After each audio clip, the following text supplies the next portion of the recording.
Good morning dear students. आज हम करेंगे नेक्स्ट टॉपिक ऑक्सीडेशन स्टेट। ठीक है, और ये बहुत इंपॉर्टेंट प्रॉपर्टी है ट्रांजिशन एलिमेंट्स की, ऑक्सीडेशन स्टेट। ठीक है, तो पूरे पीरियोडिक टेबल में जो है वो ट्रांजिशन एलिमेंट्स जो है पहचानी जाती हैं कि वो वेरिएबल ऑक्सीडेशन स्टेट्स जो हैं वो शो करती हैं। ठीक है, वेरिएबल का मतलब ये हो गया कि एक मेटल जो होगा वो आपका बहुत सारी ऑक्सीडेशन स्टेट जो है वो शो करेगा आपका। ठीक है, तो यही मेरा क्वेश्चन है कि भाई transition element show variable oxidation state. ठीक है, लास्ट टाइम हमने किया था रिडक्शन पोटेंशियल का कॉन्सेप्ट। ठीक है, आई होप आपको सब कुछ समझ आ गया होगा। तो ये क्वेश्चन जो है वो बहुत इंपॉर्टेंट आपका बनता है, और ये इसके चांसेस जो है वो 100% चांसेस हैं कि ऑक्सीडेशन स्टेट पे ये डायरेक्ट क्वेश्चन आ जाए, या इसी में से जो है वो आपको कोई कॉन्सेप्चुअल क्वेश्चन वो पूछ सकता है, जो हम बिल्कुल लास्ट में डिस्कस करेंगे। ठीक है, पॉइंट वाइज कि क्या क्या क्वेश्चन जो है वो यहाँ से बनेंगे। ठीक है, तो मैं फिर से रिपीट कर देता हूँ कि भाई transition element show variable oxidation state. Oxidation state मतलब कि उसके ऊपर जो चार्जेस जो है वो हमारे पास प्रेजेंट होते हैं, जैसे +2 +3 4 +4 +5 है ना, तो वो जो है वो हमारे पास उसकी ऑक्सीडेशन स्टेट आएंगी। ठीक है, तो आंसर क्या होगा, देखो the transition element show variable oxidation state due to participation of n-1d। ठीक है, जो हमारे पास क्या था, पेनल्टीमेट शेल था, एंड ns इलेक्ट्रॉन जो मेरे पास क्या था, आउटर शेल था। ठीक है, तो इन दोनों की पार्टिसिपेशन जो है वो हमारे पास जो इन्वॉल्व होती है ट्रांजिशन एलिमेंट की, इसीलिए ये वेरिएबल ऑक्सीडेशन स्टेट जो है वो शो करते हैं। ठीक है, यही मैंने ब्रैकेट में लिखा है कि both outer as well as penultimate shell मेरा क्या करता है, ये पार्टिसिपेट करता है। ठीक है, तो अब आपको जो है वो पता है, ठीक है, कि यही जो है वो मैं आपको थोड़ा सा एक्सप्लेन कर देता हूँ। देखो, बिफोर जो हमारे पास जो हम फीलिंग करते थे इलेक्ट्रॉन की, तो आपको पता था कि सबसे पहले जो हम फीलिंग करते थे वो किसकी करते थे, 4s की करते हैं। फिर उसके बाद जो है वो हम किसकी करते हैं, 3d की करते हैं। ठीक है, तो जब इलेक्ट्रॉन भरे जाते हैं तो 4s की एनर्जी क्या होती है, कम होती है, या मैं यूं कह सकता हूं कि एनर्जी जो है वो उस टाइम पे फंक्शन होती है कि किसके ऊपर डिपेंड करती है, n+l वैल्यू पे। ठीक है, कि जिसकी n+l वैल्यू जो है वो कम होगी, उसकी एनर्जी भी क्या होगी, कम होगी जब इलेक्ट्रॉन भरे जाएंगे। ठीक है, तो 4s हमारे पास क्या करता है, लाई करता है बिलो, और 3d जो है वो ऊपर करता है लाई। ठीक है, तो इन दोनों में जो है वो आपके पास जो है कुछ एनर्जी गैप होगा। ठीक है, 4s और 3d में। ठीक है, लेकिन जब एक बार जो है वो इलेक्ट्रॉन भर जाते हैं, तो ये मैंने आपको जो है वो उस टाइम कुछ 2-3 वीडियो लेक्चर में जो है उससे पहले मैंने आपको एक्सप्लेन किया हुआ है कि ऐसा क्यों होता है। ठीक है, तो उसके बाद जो है वो जब इलेक्ट्रॉन एक बार भर गए तो आपके पास 4s की एनर्जी जो है वो ऊपर चले जाएगी, और 3d की एनर्जी क्या हो जाएगी, डाउन आ जाएगी। ठीक है, तो इसमें जो एनर्जी है वो बेसिकली फंक्शन है। फंक्शन का मतलब ये नहीं है कि ये यहाँ पे जो है वो डायरेक्टली प्रोपोर्शनल है। ठीक है, फंक्शन का मतलब ये है कि आपके पास जो है वो उसके ऊपर डिपेंड करती है। तो यहाँ पे एनर्जी जो होगी वो किन फैक्टर्स के ऊपर डिपेंड करती है, इफेक्टिव न्यूक्लियर चार्ज, या मेरे पास जो है वो जो रूल है मेरे पास लेटर कांस्टेंट के ऊपर। ठीक है, तो ये मैंने आपको एक्सप्लेन किया था कि 3d के लिए मैंने 3d इलेक्ट्रॉन के लिए कैलकुलेट किया, 4s इलेक्ट्रॉन के लिए कैलकुलेट किया, तो किसका इफेक्टिव न्यूक्लियर चार्ज ज़्यादा आया। ठीक है, 3d का ज़्यादा आया, 4s का कम आया। ठीक है, तो इसके ऊपर इसकी स्टेबिलिटी 3d की ज़्यादा हो जाती है, 4s की जो है वो कम स्टेबिलिटी होती है। ठीक है, या 4s की एनर्जी ज़्यादा होती है और 3d की एनर्जी कम होती है। तो जब आपके पास एक बार इलेक्ट्रॉन भर गए तो मेरे पास ये हमारे पास जो है ये डायग्राम आता है। ठीक है, अब इसमें बड़ी एक और इंपॉर्टेंट बात है, मैंने यहीं तक आपको छोड़ दिया था, लेकिन देखो एक्चुअली में क्या होता है कि जो शील्डिंग फिनोमेना होता है, तो सबसे ज़्यादा जो शील्डिंग करते हैं वो मेरे पास s इलेक्ट्रॉन करते हैं। ठीक है, इनका शील्डिंग फिनोमेना जो है बहुत ज़्यादा होता है। उससे कम होता है मेरे पास p ऑर्बिटल्स, p इलेक्ट्रॉन्स का। ठीक है, और उससे कम होता है d का, और सबसे पूर शील्डर होते हैं f वाले। ठीक है, तो ये दोनों जो हैं d और f जो होती है पूर शील्डिंग फिनोमेना जो है वो शो करते हैं। मतलब इतनी ज़्यादा कि शील्डिंग पावर नहीं होती। ठीक है, ये शील्ड नहीं करते प्रोटोन के चार्ज को। ठीक है, जैसे ये प्रोटोन है, यहाँ पे न्यूक्लियस है, न्यूक्लियस में बड़े सारे प्रोटोन है, प्रोटोन का पॉजिटिव चार्ज होता है। ठीक है, तो अब जैसे मान लो यहाँ पे मेरे पास ये d प्रेजेंट है, और बाहर जो है वो मेरे पास क्या प्रेजेंट है, 4s प्रेजेंट है।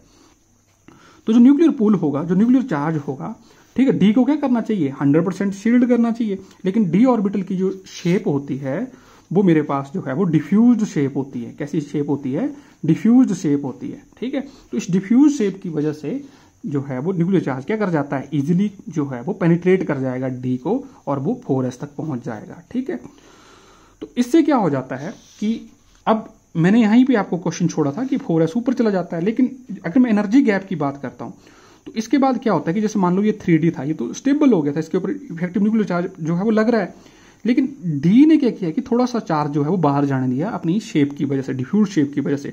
तो 4s के ऊपर जो है वो थोड़ा सा न्यूक्लियर चार्ज इंक्रीज कर जाता है। अब वो जो न्यूक्लियर चार्ज इंक्रीज करता है उसकी वजह से इफेक्ट क्या होता है कि 4s की एनर्जी थोड़ी सी क्या आ जाएगी, डाउन आ जाएगी। ठीक है, 4s की एनर्जी क्या आ जाएगी, डाउन आ जाएगी। तो अब देखो, बिफोर फीलिंग जो था वो गैप ये था, होना मेरे पास आना ये चाहिए था। ठीक है, बट आ जो है वो मेरे पास गैप क्या हो गया, स्मॉल हो गया। तो ये जो फिनोमिना हुआ ये किसकी वजह से हुआ, ये हुआ पूर शील्डिंग की वजह से।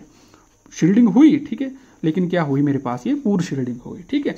तो बोलने का मतलब मेरा ये है कि जो एनर्जी होती है, ठीक है, जो मेरे पास क्या होती है, एनर्जी होती है, वो 3D और जो मेरे पास ये 4s है, इन दोनों की जो एनर्जी होती है वो ऑलमोस्ट जो है वो मेरे पास क्या हो जाती है, एक तरीके से क्या हो जाती है, ये सिमिलर बोल सकता हूं कि ऑलमोस्ट क्या हो जाती है, सिमिलर हो जाती है। हालांकि देयर इज डिफरेंस, ठीक है। या बेटर वर्ड जो है वो मैं इन दोनों के लिए, जो 3D और 4s के लिए जो बुक में जो यूज किया गया है वो क्या है कि जो एनर्जी होती है, एनर्जी ऑफ 3D और जो मेरे पास 4s हो गया, ठीक है, या मैं इसको बोलता हूँ पेनल्टीमेट, और ये मेरे पास क्या आ गया, मेरे पास आउटर सेट, दो एनर्जी होगी 3D और 4s की, वो हो जाएगी कंपेरेबल। ये वर्ड जो है वो यूज किया होता है आपकी बुक्स में, ठीक है, कि आपके पास n-1d और मेरे पास जो ns होता है, इनकी एनर्जी क्या हो जाती है, कंपेरेबल हो जाती है। कंपेरेबल का मतलब होता है कि वो ऑलमोस्ट आपके पास जो है वो सिमिलर हैं, ठीक है, उनका कुछ ज़्यादा डिफरेंस नहीं है, ठीक है। तो होगा क्या कि जैसे मान लो मेरे पास कोई एटम है, ठीक है, उसमें ऐसे इस तरीके से शेल है, ये मान लिया मैंने d है और ये मेरे पास था s था, ये n-1d और ये s है। तो जैसे ही आप एनर्जी दोगे s से, तो सबसे पहले इलेक्ट्रॉन s से रिमूव होंगे, ये क्लियर है क्योंकि वो सबसे बाहर लाई कर रहा है। लेकिन थोड़ी सी अगर स्मॉल अमाउंट ऑफ एनर्जी आप इंक्रीज करोगे तो डी वाले भी चले जाएंगे, क्योंकि इन दोनों की एनर्जी में कोई ज्यादा डिफरेंस नहीं था, ठीक है। तो होता क्या है कि इन्वॉल्वमेंट हो जाती है, पार्टिसिपेशन हो जाती है n-1d की, और ns की पार्टिसिपेशन जो है वो हो जाती है जब जो है वो हमारे पास इलेक्ट्रॉन लूज करने की जो है वो बात आती है। तो पहले तो ns से ही जाएगा, लेकिन साइमल्टेनियसली जो है वो अगर थोड़ी सी आपने एनर्जी इंक्रीज की तो वो d से भी चला जाएगा, ठीक है। तो आंसर यही है जो मैंने आपको पहली लाइन में एक्सप्लेन किया कि transition element show variable oxidation states due to participation of n-1d and ns electron. Clear होगी मेरी बात ये, ठीक है। तो ये जो है वो बहुत इंपॉर्टेंट हो जाता है। तो आपने ये वाली लाइन एक्सप्लेन करनी है, ठीक है। उसके बाद ये डायग्राम आप बना दें कि अबव, ठीक है, energy is a function of n+l। Above feeling जब होती है तो 3D की एनर्जी ज़्यादा होती है, 4s की कम होती है, लेकिन आफ्टर फीलिंग 4s ऊपर चला जाएगा और 3D आ जाएगा। क्यों? क्योंकि वो इफेक्टिव न्यूक्लियर चार्ज की कैलकुलेशन आ जाती है। ये किया हुआ है आपने, पर ये पूरा एक्सप्लेन नहीं करना है आपने यहाँ पे, ठीक है, क्योंकि 2 या 3 नंबर का क्वेश्चन होगा तो इसकी यही नहीं कि इसी को एक्सप्लेन कर दिया, ठीक है। उसके बाद इसको छोड़ दें, 4s की एनर्जी को क्या कर देना है, हमने थोड़ा डाउन कर देना है, और इसको 4s और 3D को क्या कर दोगे, इक्वल जैसा बना दोगे। तो यहीं पे मैंने लिखा ड्यू टू पूर shielding of d 4s and 3D becomes comparable. Comparable का मतलब इनकी एनर्जी ऑलमोस्ट क्या हो जाएगी, कंपेरेबल, सिमिलर जैसी हो जाएगी। एंड स्मॉल एनर्जी जो है वो कैन इजेक्ट इलेक्ट्रॉन, अगर मैं थोड़ी सी भी एनर्जी दूंगा, small energy can eject electron from n-1d and ns orbital. तो वहां से जो है वो आपके पास जो है वो, अगर पहले तो ns के जा सकते हैं, अगर थोड़ी सी एनर्जी आपने इंक्रीज की तो n-1d के भी जा सकते हैं, ठीक है। तो इससे होता क्या है, देखो हमारे पास जो है बहुत सारी वेरिएबल ऑक्सीडेशन स्टेट्स जो है वो पॉसिबल होती हैं, ठीक है। तो ये वाली डायग्राम भी आपने बना के आना है। एक्सप्लेनेशन देखो आपने कम लिखनी है, बिल्कुल टू द पॉइंट लिखनी है, और इसको जो है वो आप इसको एक्सप्लेन करके आ सकते हो। Scandium, titanium, vanadium, chromium, manganese, iron, cobalt, निकल, कॉपर, जिंक। तो देखो स्कैंडियम में सबसे पहले मैंने +2 लिखा हुआ है, ये ब्रैकेट में है +2, ठीक है। ये ब्रैकेट का मतलब होता है कि वो अनस्टेबल होती है ऑक्सीडेशन स्टेट, ठीक है। इसको मैंने यही यूज किया है, कई बड़ी जगह इसको ब्रैकेट लगाई हुई है, आपकी मॉडर्न की बुक में आपको मिल जाएगा ये, ठीक है। तो उसके बाद अपने यहाँ पे +3, फिर +2, +3, +4, +2, +3, आपने क्या करते जाना है, सबसे पहले +2 से स्टार्ट करें, +3 तक पहुंचे, इंक्रीज करते जाएं, +4, +5, +6, +7, अप टू मैंगनीज जो है वो आपने क्या करना है, +2 से +7 तक इस तरीके से ये मूव करना है। आपने ये ध्यान रखना कि मैंगनीज पे +7 होती है, ठीक है। फिर +6, +5, +4, +3, +2 से आपने स्टार्ट करना है। क्रोमियम में एक बात ये ध्यान रखना, इसको मैंने ब्लैक से किया हुआ था कि +1 से स्टार्ट होती है। क्रोमियम में +1 ऑक्सीडेशन स्टेट जो है वो पॉसिबल है। क्यों? क्योंकि इसमें ns क्या होता है, बर्न होता है। सिमिलरली कॉपर में भी ns क्या होता है, बर्न होता है। तो यहाँ पे भी मुझे क्या मिलेगी, +1 मिलेगी, और कहीं मुझे देखो इसमें +1 नहीं मिलेगी। ये ध्यान रखना है आपने थोड़ा सा, क्योंकि ns का इलेक्ट्रॉन लूज होगा तो +1 ऑक्सीडेशन स्टेट जो है वो पॉसिबल है। मैग्नीज में +2 से लेकर +7 तक। उसके बाद आपने +2, +3, +2, +3, निकल में +2, +4, +3 अनस्टेबल होती है, +1, +2, और जिंक में तो +2 ऑक्सीडेशन स्टेट ही होती है, ठीक है। तो ये थोड़ा सा आपने यहाँ तक तो मिडिल तक तो आप जो है वो ऐसे बोल सकते हो कि +2, +2, +1, +3, +4 इंक्रीज करती जाएगी, और फिर थोड़ा सा आपने यहाँ पे जो है वो +2, +2, +3, +2, +4, +1, +2 और +2, ये ध्यान रखना। ये डायग्राम आपने बना के आनी है, ठीक है। तो ये जो है वो आपको इतना जो है वो आपको एक्सप्लेन करना है कि वो transition element variable oxidation state क्यों शो करते हैं, ठीक है। और यहाँ पे और थोड़ा सा आप ऐड कर सकते हो कि जो ट्रांजिशन एलिमेंट्स होती है जिनकी जो वेरिएबल ऑक्सीडेशन स्टेट होती है वो बेसिकली किसके ऊपर डिपेंड की, इलेक्ट्रॉनिक कॉन्फ़िगरेशन के ऊपर। तो उनकी जो बैलेंस इलेक्ट्रॉनिक कॉन्फ़िगरेशन होती है वो होती है N-1D और NS। इन दोनों की जो है वो एनर्जी कंपेरेबल होगी। इलेक्ट्रॉनिक कॉन्फ़िगरेशन में यही आता है ना आपके पास। बाकी तो आपके पास क्या होती है, कोई भी नोबल गैस होती है। तो इन दो कॉन्फ़िगरेशन की वजह से ही हमारे पास क्या आई, वेरिएबल ऑक्सीडेशन स्टेट आई, और इन दोनों की पार्टिसिपेशन की वजह से, क्योंकि इन दोनों की एनर्जी क्या होगी, सिमिलर हो गई। ये लाइन जरूर लिखना आपने, ठीक है। सिमिलर मतलब कंपेरेबल हो गई, कंपेरेबल वर्ड ज़्यादा इंपॉर्टेंट है, ठीक है। तो अब जो है वो बारी करते हैं ट्रांजिशन एलिमेंट्स की, ठीक है। मैंने कुछ इंपॉर्टेंट पॉइंट्स लिखे हैं, इनमें से जो पॉइंट आपको अच्छा लगे वो पॉइंट आप ऊपर इसमें वेरिएबल ऑक्सीडेशन स्टेट में इनकॉर्पोरेट कर सकते हैं, ठीक है। देखो मैंने इसमें लिखा है कि एक्सेप्ट स्कैंडियम, ये फर्स्ट पॉइंट चला मेरा, except scandium the most common oxidation state of the first row transition element is +2, ठीक है। ये ध्यान रखना है, आपसे ऑब्जेक्टिव क्वेश्चन पूछा जाता है कि what is the common oxidation state. Common oxidation state होती है जो बार बार रिपीट हो रही होती है हर एक एलिमेंट में, तो वो आपके पास क्या आएगी, +2 आएगी। बच्चों को कंफ्यूजन होता है कि +3 होती है, +3 आंसर नहीं होगा। फर्स्ट ट्रांजिशन स्टेट में आंसर होगा आपके पास +2 होगा, ठीक है। तो आप देख सकते हो +2 +2 +2 +2 +2 +2 +2 +2 +2 +2 आपको हर एक जगह मिलेगी, ठीक है। लेकिन +3 आपको जरूरी नहीं है कि हर एक जगह मिले। जिंक शो नहीं करता +3, कॉपर शो नहीं करता +3, निकल शो नहीं करता +3, ठीक है। तो ये जो है वो एलिमेंट +3 ऑक्सीडेशन स्टेट शो नहीं करते। तो कॉमन ऑक्सीडेशन स्टेट होती है जो बार बार रिपीट हो रही है और मैक्सिमम उसको शो करते हैं, तो आंसर आएगा +2 आएगा, ठीक है। विच अराइजेज, वो अराइज क्यों होती है, due to loss of NS electron. अगर आपके पास NS इलेक्ट्रॉन लॉस हो जाएंगे तो आपके पास क्या आ जाएगी, वो +2 ऑक्सीडेशन स्टेट आ जाएगी, ठीक है। लेकिन कॉपर और क्रोमियम में ध्यान रखना वो +1 मिलेगी आपको, ठीक है। However it comes out to be +1 in copper and chromium. So we can say that the minimum oxidation state shown by any transition element, ठीक है, कि कोई ट्रांजिशन एलिमेंट जो हो मिनिमम ऑक्सीडेशन स्टेट कितनी शो करेगा, ठीक है। मिनिमम ऑक्सीडेशन स्टेट जो है जो वो शो करेगा वो कितने इलेक्ट्रॉन के बराबर होगी, वो उसके NS इलेक्ट्रॉन के बराबर होगी, ठीक है। जैसे मैं मान लो मैं आपसे बात करता हूँ कि निकल की मिनिमम ऑक्सीडेशन स्टेट क्या होगी, तो इसमें NS में कितने इलेक्ट्रॉन होते हैं, 2 इलेक्ट्रॉन होते हैं, तो मिनिमम ऑक्सीडेशन स्टेट कितनी आ जाएगी, +2 होगी, ठीक है। तो इस तरीके से आप ध्यान रखें, ठीक है। जैसे मैंगनीज हो गया आपके पास, इसमें भी NS2 है, तो उसकी मिनिमम ऑक्सीडेशन स्टेट क्या है, +2 है। अब मैक्सिमम कितनी होगी वो भी हम जो है वो डिस्कस करेंगे, ठीक है, कि मैक्सिमम कितनी शो कर सकते हैं। तो मिनिमम ऑक्सीडेशन स्टेट का मतलब है कि वो वैल्यू, मिनिमम वैल्यू कितनी है, दैट इज इक्वल टू कि उस एलिमेंट में कितने NS इलेक्ट्रॉन है। So it is evident that after the scandium d orbitals are more stable than the 4s orbital. तो इसी से मुझे ये क्लियर होता है कि सबसे पहले जो इलेक्ट्रॉन जो होते हैं वो लूज होते हैं, वो कहाँ से, NS से जाएंगे, ठीक है ना। तभी तो मैं बोल रहा हूँ कि मिनिमम ऑक्सीडेशन स्टेट कितनी होगी, वो उसके NS इलेक्ट्रॉन के बराबर होगी। तो यहाँ से भी हमें क्लू मिलता है कि NS की जो एनर्जी होती है वो आफ्टर फिलिंग क्या होती है, ज़्यादा होती है, इसलिए इलेक्ट्रॉन वहीं से गए, ठीक है। And the energy associated with the 3D shell is less than that of 4s subshell, ये वही बात है, ठीक है।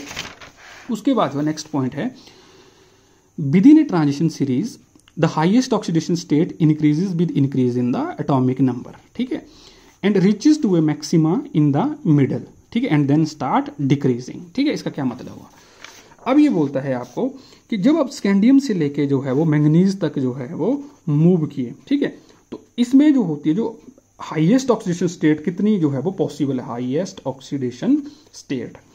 तो हाईएस्ट ऑक्सीडेशन स्टेट जो है वो आपने क्या करना है कि उसके N-1D में और NS में कितने इलेक्ट्रॉन है, इन दोनों को जोड़ देना है, उसकी हाईएस्ट ऑक्सीडेशन स्टेट पॉसिबल होगी, ठीक है। जैसे मैं आपको एग्जांपल देता हूं, जैसे मैंगनीज में होता है आपके पास D5 और S2 होता है, ठीक है। तो हाईएस्ट ऑक्सीडेशन स्टेट कितनी हो जाएगी, D5 5 और 2 कितने हो जाएंगे, 7। क्रोमियम की जो कॉन्फ़िगरेशन होती है वो होती है मेरे पास D5 और S1 होता है, इसमें एक्सेप्शनल है।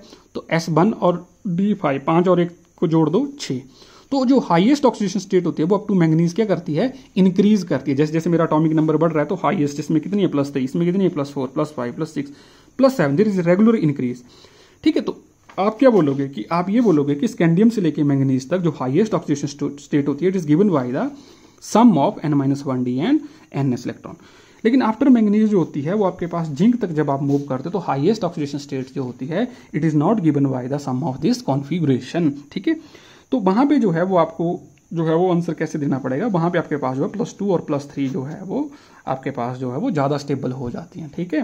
तो ये जो है वो आप, यही मैंने इसमें जो है वो आगे लिखा हुआ है, increases with increase in the atomic number and reaches to a maxima in the middle and then start decreasing। ठीक है, तो जो फर्स्ट ट्रांजिशन सीरीज में मैक्सिमम ऑक्सीडेशन स्टेट होती है वो कौन शो करता है, मैंगनीज शो करता है। ठीक है, टीएम का मतलब ट्रांजिशन मेटल इज +7। मैंगनीज की ऑक्सीडेशन स्टेट हाईएस्ट कितनी होती है जी, +7 होती है। Argon N-1D 5 4s2। ठीक है, अच्छा एक क्वेश्चन आपको ऐसा भी वो फ्रेम कर सकता है इसमें से, ठीक है, एक क्वेश्चन आपको ऐसा भी फ्रेम कर सकता है कि उसने ना ऐसे आपको ऑब्जेक्टिव क्वेश्चन में A B C D है ना 4 कोई मेटल्स दिए होंगे, क्या दिए होंगे आपको, 4 मेटल्स दिए होंगे। ठीक है, जैसे कुछ भी दे सकता है वो। ठीक है, कोई भी आपको जो है वो नोबल गैस लिख देगा ब्रैकेट में।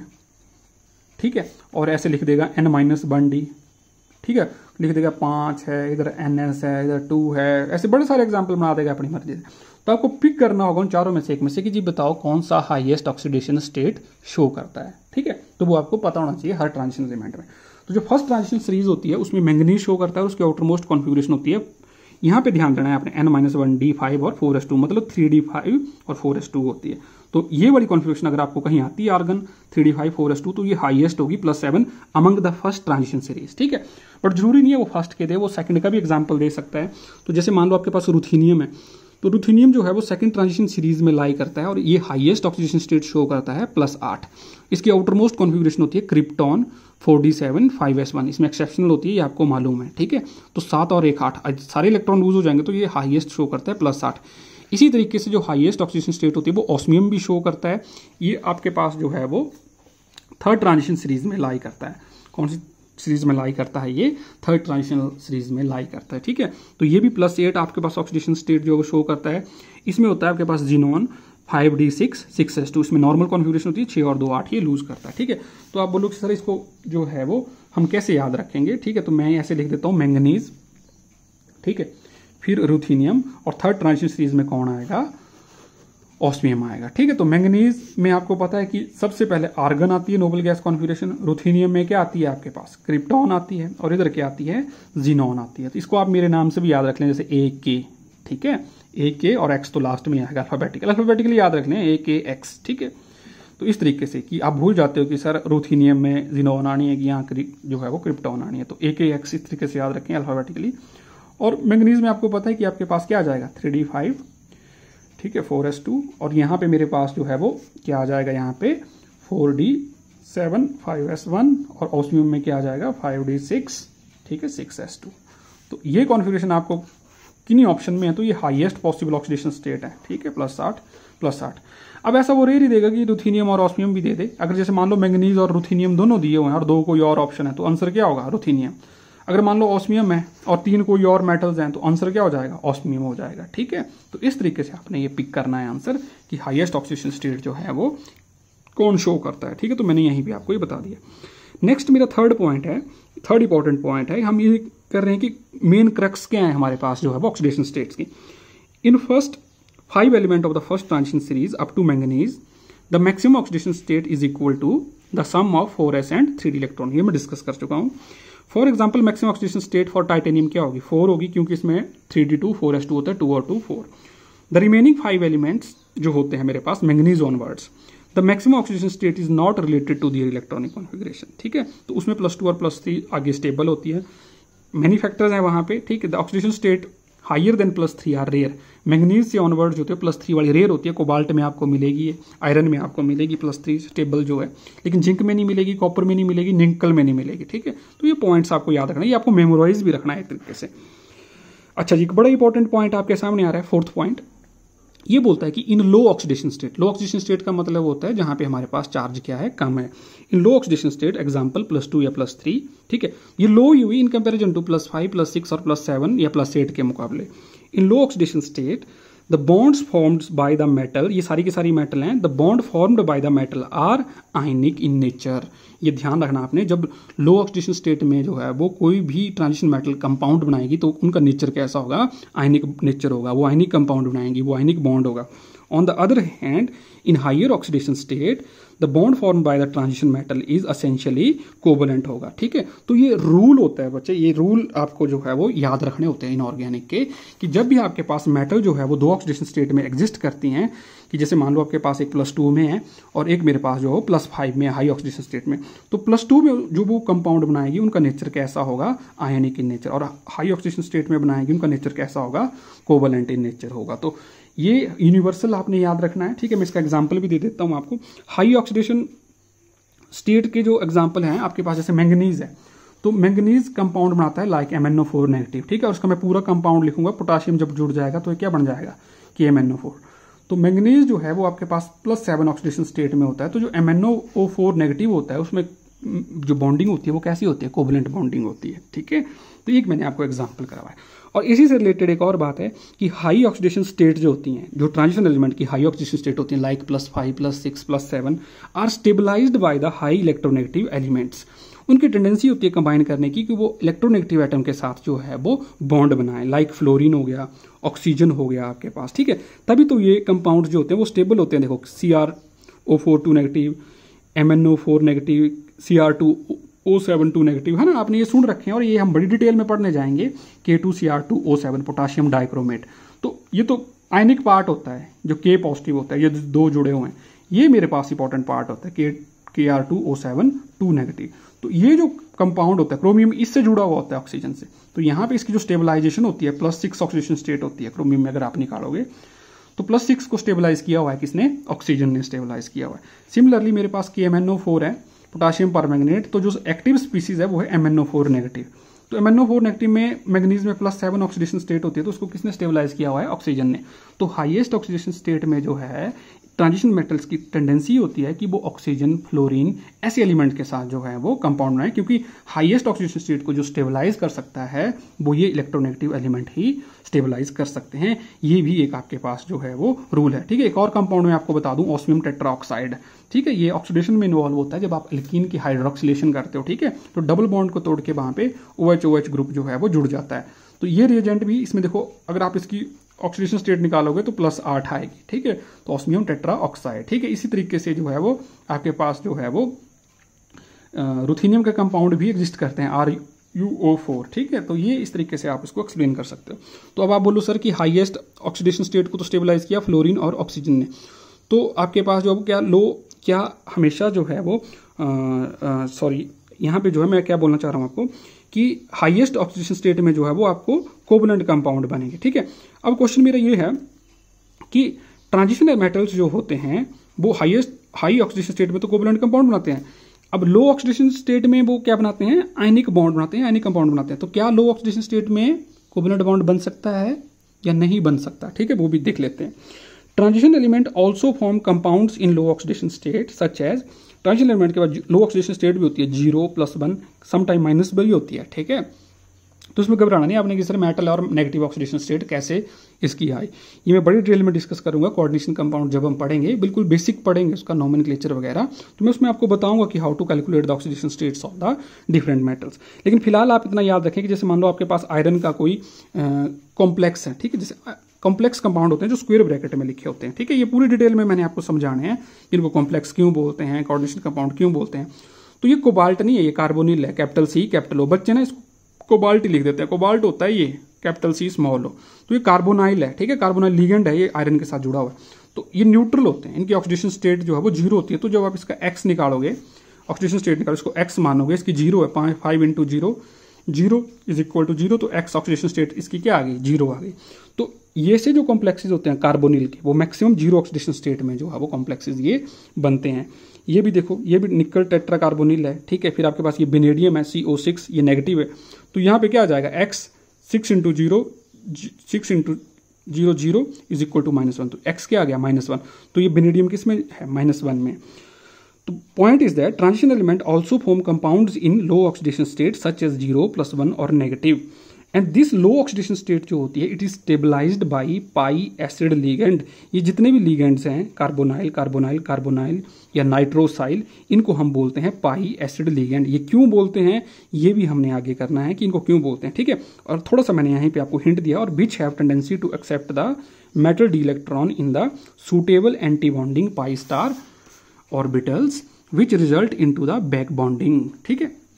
D pi P pi bonding होती है, 12th में आपने पढ़ा है, कार्बोनाइल साइनाइड, ठीक है, आइसोसाइनाइड या साइनाइड और नाइट्रोसाइल एटसेट्रा, ठीक है। ये ऐसे लिगेंड्स हैं जिनको हम पाई लिगेंड बोलते हैं, पाई एसिड लिगेंड बोलते हैं, और ये D pi P pi bonding करते हैं, बैक बॉन्डिंग करते हैं, ठीक है। और लो ऑक्सीडेशन स्टेट में जो है वो इन मेटल्स को क्या कर देते हैं, स्टेबलाइज कर देते हैं, ठीक है।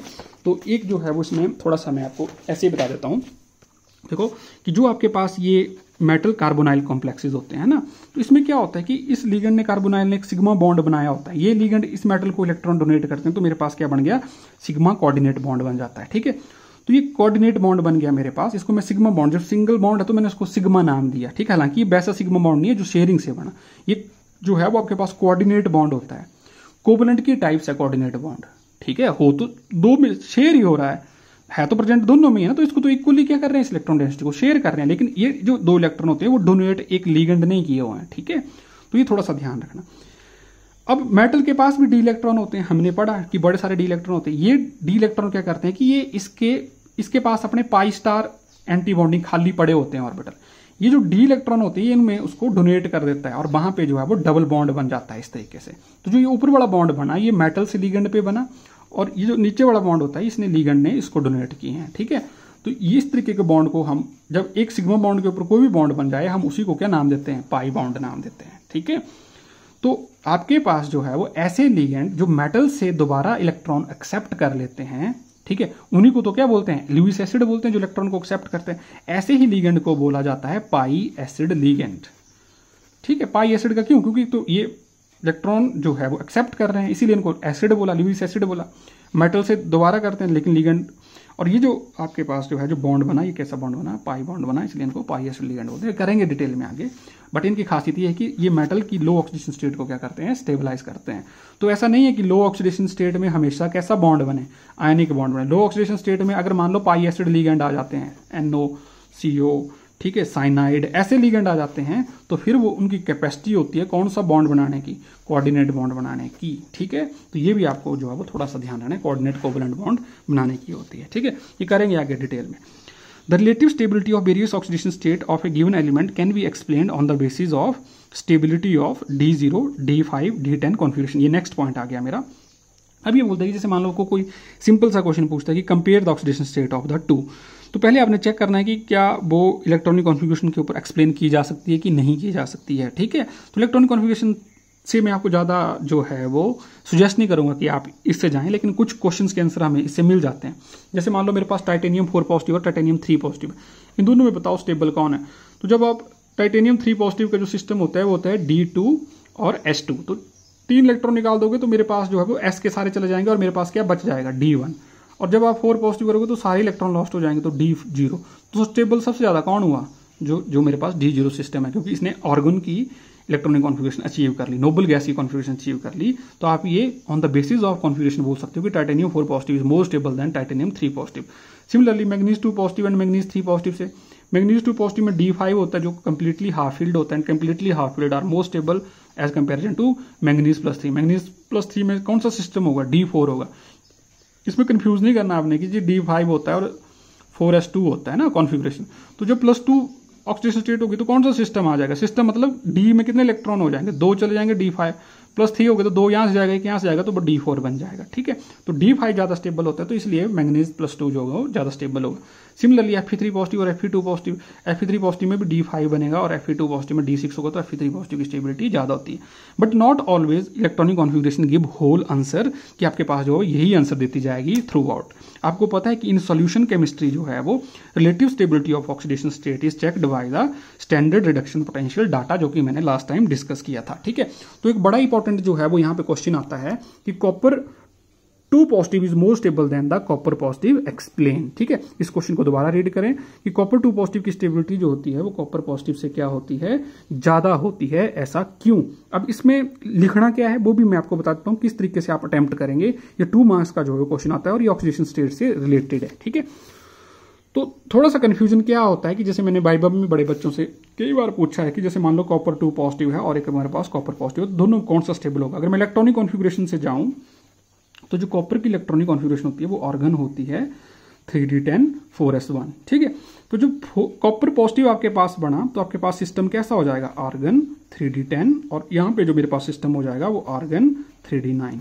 ठीक है, तो अब बच्चे को ये लगता है कि सर कॉपर पॉजिटिव का बनना ज्यादा इजी है क्योंकि यहाँ पे क्या है, कंप्लीटली फील्ड कॉन्फ़िगरेशन है, तो copper positive is more stable than copper 2 positive. लेकिन इलेक्ट्रॉनिक कॉन्फ़िगरेशन के बेसिस पे इसका आंसर नहीं दिया जाएगा।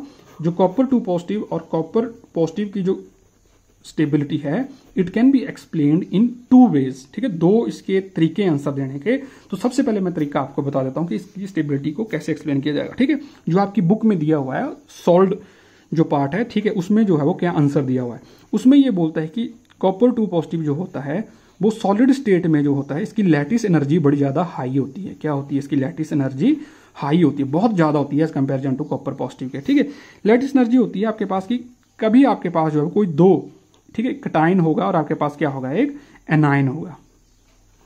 जब ये दोनों जुड़ के जो है वो कोई लैटिस स्ट्रक्चर बनाते हैं, ठीक है, कोई क्या बनाएंगे, लैटिस स्ट्रक्चर बनाएंगे, तो जो एनर्जी रिलीज होती है हम उसको क्या बोलते हैं, लैटिस एनर्जी बोलते हैं। तो ये बोलते हैं कि जब जितना ज्यादा चार्ज होता है उतनी ज्यादा एनर्जी रिलीज होती है, उतना ज्यादा वो स्टेबल लैटिस होता है। तो जितनी ज्यादा एनर्जी रिलीज होगी उतना ही ज्यादा जो है वो मेरे पास वो सिस्टम सॉलिड स्टेट में स्टेबल होगा। तो कॉपर पॉजिटिव की जो लैटिस एनर्जी होती है वो कम होती है, इट इज लेस, ठीक है, देन द कॉपर 2 पॉजिटिव। तो एक तो ये आंसर है। दूसरा, इसी में जो बुक में आपको जो है वो उसने सेकंड पार्ट क्या लिखा है कि जितना ज्यादा चार्ज होता है उतनी ज्यादा जो है वो क्या होती है, हाइड्रेशन एनर्जी भी होती है। ठीक है, हाइड्रेशन एनर्जी। तो हाइड्रेशन एनर्जी भी कॉपर 2 पॉजिटिव की क्या होती है, एक्वस सॉल्यूशन में ज्यादा होती है। तो वो बोलता है कि कॉपर 2 पॉजिटिव की स्टेबिलिटी जो होगी वो क्या होगी, ज्यादा होगी।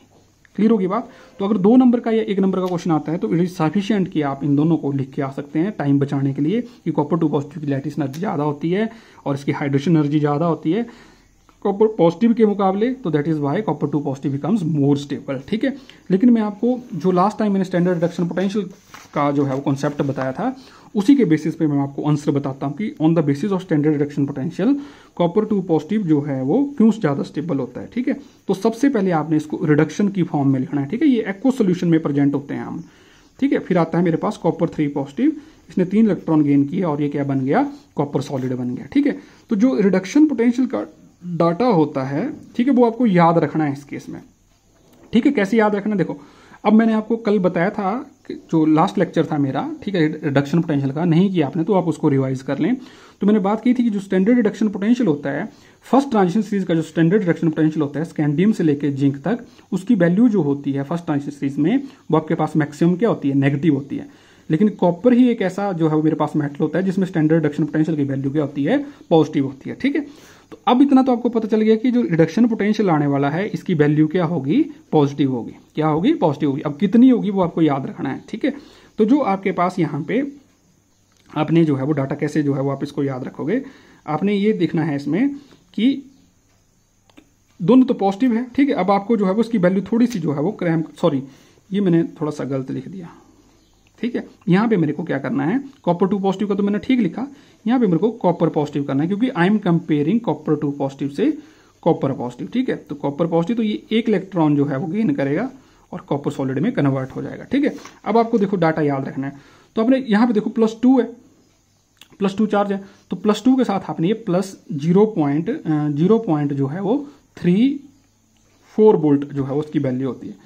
यहां पे +1 है, इसकी वैल्यू होती है 0.52 वोल्ट इसकी वैल्यू होती है। ठीक है, तो ये डाटा थोड़ा सा आप याद कर लें कि 2 पॉजिटिव से जो है 2 इलेक्ट्रॉन गेन करके कॉपर में कन्वर्ट होता है और जब single copper positive electron gain करके कॉपर में कन्वर्ट होता है। आप इसको कैसे याद रखें, तो पॉजिटिव होगी, ये पता है आपको, सिर्फ कॉपर की पॉजिटिव होती है रिडक्शन पोटेंशियल। अब इसको आप ऐसे याद रखें, जहां पे +2 चार्ज होगा तो 2 के बाद क्या आता है, 3 आता है, तो आप 0.3 कर दें, चार्ज नहीं भी रहता याद, कोई बात नहीं। अब बचा कॉपर पॉजिटिव तो फिर वो 5 होगी, तो इसका मतलब 0.3 और 0.5 दो वैल्यू आपको याद रखनी है। तो 2 के बाद 3 आता है और फिर ऑटोमेटिकली 1 को आगे क्या लिख दें आप, +0.5 होती है। ठीक है, अब आंसर आप बताओ कि कौन सी ऑक्सीडेशन स्टेट स्टेबल होती है व्हाई सीइंग दिस डाटा। तो मैंने आपको बताया था कि जब दोनों ही पॉजिटिव दिए होंगे तो आपको दोनों का जो है वो कंपेयर करना है कि किस केस में रिडक्शन पोटेंशियल ज़्यादा है। तो आप देखोगे कि कॉपर पॉजिटिव वाले के केस में इलेक्ट्रॉन इसने गेन किया तो उस केस में रिडक्शन पोटेंशियल की वैल्यू क्या है, ज़्यादा है। ज़्यादा का मतलब क्या है कि copper positive easily electron gain करके फास्ट कॉपर सॉलिड में कन्वर्ट हो जाएगा। ठीक है, जितनी ज़्यादा ये फास्ट रिएक्शन हो जाएगी उतनी ज़्यादा ये वाली ऑक्सीडेशन स्टेट क्या हो जाएगी, कम स्टेबल होगी। कॉपर 2 पॉजिटिव 2 इलेक्ट्रॉन गेन करके इसकी टेंडेंसी नहीं है, इसकी वैल्यू ज़्यादा जो है वो पॉजिटिव नहीं है, तो ये नहीं जाना चाहेगा, तो copper 2 positive becomes more stable. बोलने का मतलब ये है कि जिसका स्टैंडर्ड रिडक्शन पोटेंशियल जो होता है जब दोनों पॉजिटिव दिए हों, जिसका लेस होगा, जिसका स्टैंडर्ड रिडक्शन पोटेंशियल लेस होगा तो उसकी ऑक्सीडेशन स्टेट क्या हो जाएगी, ज़्यादा स्टेबल हो जाएगी। ठीक है, मैंने यही लिखा हुआ है यहाँ पे। ठीक है, जो आपको क्वेश्चन सॉल्व किया है कि कॉपर पॉजिटिव ने इलेक्ट्रॉन गेन किया, कॉपर सॉलिड में कन्वर्ट हो, इसका reduction potential 0.52 volt. Copper 2 positive aqueous solution ने 2 इलेक्ट्रॉन गेन किए, कॉपर सॉलिड, इसका रिडक्शन पोटेंशियल 0.34 वोल्ट। ठीक है, ये कुछ नहीं है, ये मैंने क्रॉस लगाया हुआ है, ये मैंने ऑक्सीडेशन पोटेंशियल के टर्म्स में भी आपको बताने की कोशिश की थी, लेकिन ये नहीं आपने देखना है। मोर टेंडेंसी, इसका मतलब क्या हो गया कि more tendency to get reduced in aqueous solution, किसकी है सबसे ज्यादा टेंडेंसी एक्वस सॉल्यूशन में रिड्यूस होने की, is of copper positive ion than the copper 2 positive ion. Copper 2 positive ion easily reduce होना चाहता है। और बी में से that the copper positive is reduced easily and hence less stable than the copper 2 positive in aqueous solution. ये stable ही नहीं, इसलिए फटाफट कन्वर्ट हो जाता है। ठीक है, और कॉपर 2 पॉजिटिव क्या ज्यादा स्टेबल है, इसलिए इसका रिडक्शन पोटेंशियल भी जो है वो क्या आता है, कम आता है। तो दिस इज हाउ, इसको भी आप दे सकते हैं डाटा को। ठीक है, ये आपको वो खुद ही डाटा दे दे और क्वेश्चन कंपेयर करके पूछे तो आपने इसको एक्सप्लेन कर देना है, लेकिन ये ईजी है, बहुत ईजी है। ठीक है, उसके बाद जो है यही मैंने इसमें एक्सप्लेन किया है कि दिस इज कि ये क्यों स्टेबल होता है। This is because smaller in size होता है कॉपर 2 पॉजिटिव, तो possesses greater charge than copper positive which results in its greater lattice energy in solid and high hydration energy in the solution. तो that is why copper 2 positive becomes more stable than the copper positive. ये भी दे सकते हो अगर आपको 1 number या 2 number का, लेकिन 2 नंबर का आता है तो आई सजेस्ट आप दोनों लिख के आए। ठीक है, उसके बाद जो है देखो ये बोल रहा है कि जब आप विद इन ए ग्रुप जो है वो मैक्सिमम ऑक्सीडेशन स्टेट इंक्रीज करती है with increase in atomic number. ये मैं आपसे डिस्कस कर चुका हूँ, जैसे आयरन है, रुथीनियम है, ऑस्मियम है। तो जैसे डाउन द ग्रुप आप मूव करोगे तो ऑक्सीडेशन स्टेट्स भी क्या करते जाएंगे, बढ़ती जाएंगी। यहाँ मैक्सिमम +3 मिल रही थी, रुथीनियम में +8, ऑस्मियम में +8 जो है वो आपके पास जो है वो मिल रही है। ठीक है, तो in a group of d block elements the higher oxidation states are more stable होती है फॉर हैवियर एलिमेंट्स। ये जो हैवी एलिमेंट होते हैं रुथीनियम, ऑस्मियम, जो सेकंड और थर्ड ट्रांजिशन सीरीज में जो एलिमेंट लाई करते हैं, इनमें हाई ऑक्सीडेशन स्टेट जो है वो ज़्यादा स्टेबल होती है। इसलिए जो है वो आगे चल के हम लास्ट चैप्टर करेंगे तो हम बड़ा यूज़ करेंगे उसमें हैवी मेटल्स। तो हैवी मेटल्स आपके पास यही होती हैं जो सेकंड और थर्ड ट्रांजिशन सीरीज में लाई करती हैं। ठीक है, तो ये जो है वो आपको थोड़ा सा जो है वो ध्यान रखना है। ठीक है, तो एक और इसमें मैं आपको रूल सिखा दूं कि कोई भी एलिमेंट जो होता है अपनी हाईएस्ट ऑक्सीडेशन स्टेट में जो होता है वो हमेशा क्या एक्ट करता है, ऑक्सीडाइजिंग एजेंट एक्ट करता है। और इंटरमीडिएट ऑक्सीडेशन स्टेट में क्या एक्ट करता है, both oxidizing agent and reducing agent. और अगर वो सबसे लोएस्ट ऑक्सीडेशन स्टेट में कोई कंपाउंड प्रेजेंट है तो वो क्या ओनली एक्ट करेगा, रिड्यूसिंग एजेंट एक्ट करेगा। ठीक है, जैसे मैं आपको बता दूं कि जैसे मान लो मैंगनीज है, मैंगनीज +7 में है, तो +7 का मतलब KMnO4। तो मैंगनीज की हाईएस्ट ऑक्सीडेशन स्टेट कितनी है, +7 है, इससे आगे नहीं जाता है। तो कभी भी कोई कंपाउंड अपनी हाईएस्ट ऑक्सीडेशन स्टेट में प्रेजेंट होगा तो वो हमेशा क्या एक्ट करेगा, ऑक्सीडाइजिंग एजेंट। इसका मतलब क्या होता है, ऑक्सीडाइजिंग एजेंट क्या होते हैं, जो इलेक्ट्रॉन को क्या करते हैं, गेन करते हैं। अब आप खुद सोचो, जब मैंगनीज +7 में है तो इसकी कॉन्फ़िगरेशन क्या हो जाएगी। देखो मैंगनीज नॉर्मल क्या होता है, D5S2 है ना, में D और 3D5 और 4S2 होता है। जब +7 हो गया तो इसकी कॉन्फ़िगरेशन किसके बराबर होगी, आर्गन की। अब क्या ये इलेक्ट्रॉन लूज करेगा, ये कभी भी लूज नहीं करेगा भाई। आर्गन बड़ा सिस्टम बहुत स्टेबल होता है, ये रूम टेम्परेचर पे बात नहीं हो सकती। ठीक है, तो कभी भी इसमें से इलेक्ट्रॉन नहीं निकलेगा, नेवर। ठीक है, चाहे जितनी मर्जी आप एनर्जी दे दो, तो इसके पास एक ही ऑप्शन बचता है कि जब इलेक्ट्रॉन जो है वो लूज नहीं कर सकता तो it can not act as reducing agent. Reducing agent वो होते हैं जो इलेक्ट्रॉन लूज करते हैं, तो it can never act as reducing agent. तो उसके पास एक ही चॉइस होती है कि ये क्या एक्ट करे, ऑक्सीडाइजिंग एजेंट, कि ये इलेक्ट्रॉन को गेन करे और फिर किस में कन्वर्ट हो जाए, +4 में कन्वर्ट हो, चाहे +5 में कन्वर्ट हो, चाहे +3 में हो, चाहे +2 में। इसकी मर्जी है कि कौन सा मीडियम, एसिडिक, बेसिक या what ever is the medium given, ये करेंगे बड़ी डिटेल में। लेकिन हाईएस्ट ऑक्सीडेशन स्टेट में कोई भी कंपाउंड हो, K2Cr2O7, इसमें क्रोमियम अपनी हाईएस्ट ऑक्सीडेशन स्टेट में +6 में, तो आपको बाइबम में पूछता हूँ कि KMnO4 क्या एक्ट करेगा, oxidising agent, reducing agent, both. और बताओ K2Cr2O7 क्या होता है, ऑक्सीडाइजिंग एजेंट, रिड्यूसिंग एजेंट। तो भाई ये हमेशा क्या होंगे, ऑक्सीडाइजिंग एजेंट होंगे। क्यों, अगर आपसे कोई क्वेश्चन पूछता है कि भाई क्यों, इसका तो आप ये बोलोगे जी अपनी हाईएस्ट ऑक्सीडेशन स्टेट में प्रेजेंट है, तो ये इलेक्ट्रॉन को फर्दर लूज नहीं कर सकते तो therefore it can only accept the electron and act as oxidising agent. तो ये यूनिवर्सली अलाउड है पूरे पीरियोडिक टेबल में जब भी आप बोलोगे। अगर वो लोएस्ट ऑक्सीडेशन स्टेट में होगा, सिमिलर इज ट्रू जब वो लोअर ऑक्सीडेशन स्टेट में आ गया +2 में, ठीक है, तो वो आपके पास जो है वो हमेशा क्या एक्ट करेगा, रिड्यूसिंग एजेंट एक्ट करेगा। तो अब वो इलेक्ट्रॉन मेटल देखो इलेक्ट्रॉन गेन कब तक करेंगी, जब वो आपके पास जो है वो लोवेस्ट ऑक्सीडेशन स्टेट में पहुंच जाए। अब मेटल की टेंडेंसी ऐसी नहीं होती कि वो इलेक्ट्रॉन को गेन करती जाए और उन पे नेगेटिव चार्ज क्या करता जाए, बढ़ता जाए कि गेन करती है, वो नॉन मेटल की प्रॉपर्टी होती है, ठीक है। तो ये मिनिमम ऑक्सीडेशन स्टेट पहुंच जाएंगी और जब मिनिमम ऑक्सीडेशन स्टेट पे पहुंच गई तो आपके पास क्या एक्ट करेगी, ओनली रिड्यूसिंग एजेंट। इसके पास और कोई ऑप्शन नहीं है इलेक्ट्रॉन को गेन करने का, तो ये लूज ही करेगी। तो ये हमेशा क्या एक्ट करेगी, रिड्यूसिंग एजेंट, जब अपनी लोएस्ट ऑक्सीडेशन स्टेट में होगी। अगर मान लो मैंगनीज +5 ये इंटरमीडिएट ऑक्सीडेशन स्टेट में है, इसके पास दोनों चॉइसेस हैं, ये इलेक्ट्रॉन को जो है वो लूज करके +4 में जा सकता है, +7 में जा सकता है, तो क्या एक्ट करेगा, रिड्यूसिंग एजेंट। और अगर ये इलेक्ट्रॉन को गेन करता है, +5 से +3 में आता है या +2 में आता है, तो ये क्या एक्ट करेगा, ऑक्सीडाइजिंग एजेंट। तो इंटरमीडिएट ऑक्सीडेशन स्टेट में जब भी कोई कंपाउंड प्रेजेंट होता है तो ये दोनों एक्ट करता है, oxidising agent as well as reducing agent, ठीक है। तो इसी का मैं एक आपको एग्जांपल बता देता हूं, H2O2 हाइड्रोजन परऑक्साइड। तो इसमें ऑक्सीजन जो होता है वो आपका -1 ऑक्सीडेशन स्टेट में होता है, परऑक्साइड फॉर्म में, ठीक है। और ऑक्सीजन की हाईएस्ट ऑक्सीडेशन स्टेट होती है -2 और मिनिमम ऑक्सीडेशन स्टेट क्या आ जाती है इसकी, 0 भी इसकी होती है, ठीक है। तो आपके पास जो है वो इंटरमीडिएट ऑक्सीडेशन स्टेट होती है H2O2 में, तो therefore H2O2 can act as oxidising agent plus आपके पास जो है वो रिड्यूसिंग एजेंट। ये बोथ एक्ट कर सकता है क्योंकि ये ऑक्सीजन इसमें इंटरमीडिएट ऑक्सीडेशन स्टेट में प्रेजेंट है। तो ये कॉन्सेप्ट आप ध्यान में रखें, इसको आप अप्लाई करें, ठीक है। तो ये भी एक रूल है, तो रूल जो होते हैं वो हमेशा यूनिवर्सली अलाउड होते हैं, ठीक है। तो ये मैं आपको साथ साथ बताता जाऊंगा, ठीक है। और एक लास्ट क्वेश्चन है कि which should be a better oxidising agent as comparison to cobalt 2 positive and cobalt 3 positive, ठीक है। तो इसको जो है वो कैसे एक्सप्लेन आपको करना है कि कोबाल्ट 2 पॉजिटिव और कोबाल्ट 3 पॉजिटिव में बेटर ऑक्सीडाइजिंग एजेंट कौन है। तो आपको मैंने टेबल में भी कराया है कि कोबाल्ट की जो ऑक्सीडेशन स्टेट पॉसिबल होती है वो 2 ही होती है, +2 एंड +3। तो कोबाल्ट जो है वो अपनी हाईएस्ट ऑक्सीडेशन स्टेट में क्या एक्ट करेगा, ओनली ऑक्सीडाइजिंग एजेंट एक्ट करेगा। और कोबाल्ट 2 पॉजिटिव ये 0 में भी जा सकता है और +3 में भी आ सकता है, तो ये reducing agent plus oxidising agent दोनों एक्ट कर सकता है, ठीक है। तो बेटर ऑक्सीडाइजिंग एजेंट कौन सी ऑक्सीडेशन स्टेट में, +3 में है, तो हेंस अपनी हाईएस्ट ऑक्सीडेशन स्टेट में होने की वजह से it is a better oxidising agent है, ठीक है। अगर आपको ये भी नहीं लग रहा है कि सर ये सेटिस्फैक्टरी आंसर नहीं है, तो मैं इसका जो है वो आपको जो है वो इलेक्ट्रोड पोटेंशियल के बेसिस पे भी बता देता हूँ, ठीक है, कि कोबाल्ट 3 पॉजिटिव और ये कोबाल्ट 2 पॉजिटिव, ठीक है। तो जब ये 2 इलेक्ट्रॉन गेन करेगा तो ये कोबाल्ट सॉलिड में कन्वर्ट हो जाएगा, ये कोबाल्ट सॉलिड में कन्वर्ट हो जाएगा जब 2 इलेक्ट्रॉन गेन करेगा। तो इनका रिडक्शन पोटेंशियल जो होता है इस रिएक्शन का, ये याद रखना है आपने, ठीक है। तो कोबाल्ट 3 पॉजिटिव का जो होता है वो होता है +1.80 वोल्ट, और जो आपके पास कोबाल्ट 2 पॉजिटिव होता है इसका होता है -0.28 वोल्ट, ठीक है। तो आपको पता है कि कोबाल्ट 3 पॉजिटिव जो होगा वो 3 इलेक्ट्रॉन गेन करके कोबाल्ट में तब्दील हो जाएगा, तो उसका रिडक्शन पोटेंशियल क्या है, पॉजिटिव है। अगर पॉजिटिव है तो ये रिएक्शन फास्ट होगी, ठीक है, बहुत फास्ट होगी, स्पॉन्टेनियस होगी आपके पास। लेकिन ये कोबाल्ट 2 पॉजिटिव जो है वो आपके पास जो है वो यहाँ इस कोबाल्ट पे नहीं जाना चाहता, ये 0.28 वोल्ट जो है वो उसका रिडक्शन पोटेंशियल होता है, ठीक है। तो आप यहीं से बोल सकते हो कि सर आपके पास जो है रिडक्शन पोटेंशियल जो है वो कोबाल्ट 3 पॉजिटिव का जो है वो बहुत ज़्यादा है, इसकी टेंडेंसी इलेक्ट्रॉन गेन करने की बहुत ज़्यादा है। तो due to high reduction potential it is acting as a better oxidising agent, ठीक है। ये मैंने आपको रिडक्शन पोटेंशियल के टर्म्स में जो है वो बताया था, ठीक है, कि इसकी टेंडेंसी जो है वो रिड्यूस होने की क्या है, बहुत ज़्यादा है। तो जो खुद रिड्यूस होते हैं और दूसरों को ऑक्सीडाइज करते हैं उन्हीं को क्या बोलते हैं, ऑक्सीडाइजिंग एजेंट बोलते हैं। तो ऑक्सीडाइजिंग एजेंट बोलते हैं जो जिनकी खुद की रिडक्शन होती है। तो फास्ट रिडक्शन किसकी होगी, कोबाल्ट 3 पॉजिटिव की, बाय सीइंग दिस डाटा।